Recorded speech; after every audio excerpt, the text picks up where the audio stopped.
Stories. पेड़ और मेंढक कहानी। एक बार की बात है, घने जंगल के भीतर बसे एक छोटे से गांव में एक जादुई पेड़ और एक जिज्ञासु छोटा मेंढक रहता था।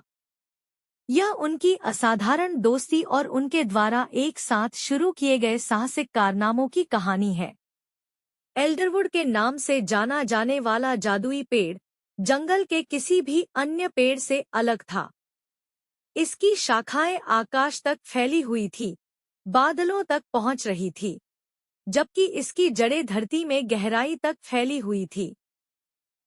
एल्डरवुड के पास एक विशेष शक्ति थी। यह उन लोगों की इच्छाएं पूरी कर सकता था जो वास्तव में इसके जादू में विश्वास करते थे। एक दिन सुबह, जैसे ही पक्षियों की चहचहाहट और पत्तों की सरसराहट की आवाज से जंगल जीवित हो उठा, फ्रेडी नाम का छोटा मेंढक एल्डरवुड के पास कूद कूद कर गया। पेड़ की रहस्यमयी आभा से प्रभावित होकर फ्रेडी उसके पास जाने से खुद को रोक नहीं सका। नमस्कार प्रिय पेड़, मैं फ्रेडी मेंढक हूँ। आप इतने खास क्यों हो? फ्रेडी ने अपनी छोटी सी आवाज में पूछा।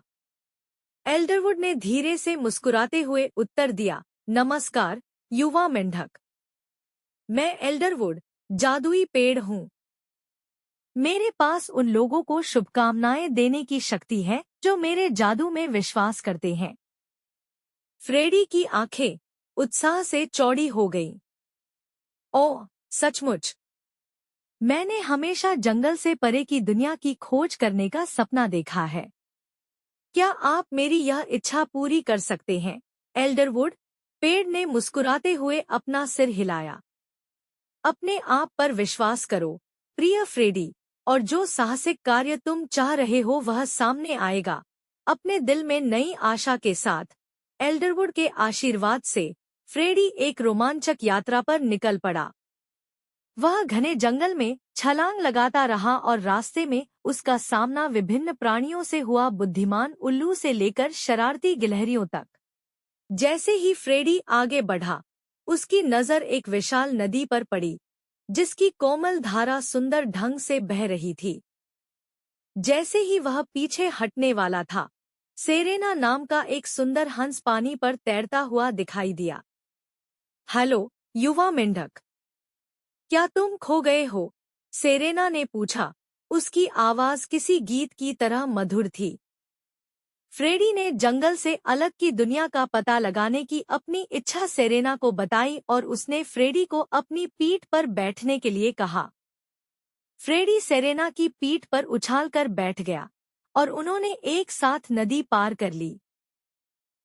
दूसरी ओर फ्रेडी को एक हरी भरी घास का मैदान मिला, जो हवा में लहराते रंग-बिरंगे फूलों से भरा हुआ था। फूलों के बीच उसने खरगोशों के एक समूह को खिलखिलाते और खेलते हुए देखा। उन्हें देखकर फ्रेडी उनके पास गया और अपनी इच्छा बताई। बेला, बेनी और बॉबी नाम के खरगोश उसके साहसिक कार्य में शामिल होने के लिए राजी हो गए। वे सभी उत्साह के साथ दूर पहाड़ों की ओर बढ़े।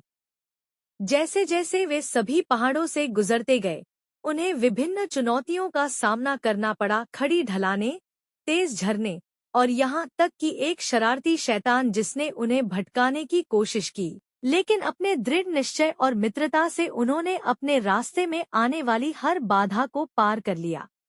अंततः कई दिनों की खोज के बाद उनका समूह जंगल के किनारे पर पहुंच गया और जहां जहां तक नजर जा सकती थी, उन्हें एक विशाल महासागर फैला हुआ दिखाई दिया। समुद्र की लहरें किनारे से टकराकर एक मंत्रमुग्ध कर देने वाली आवाज पैदा कर रही थी।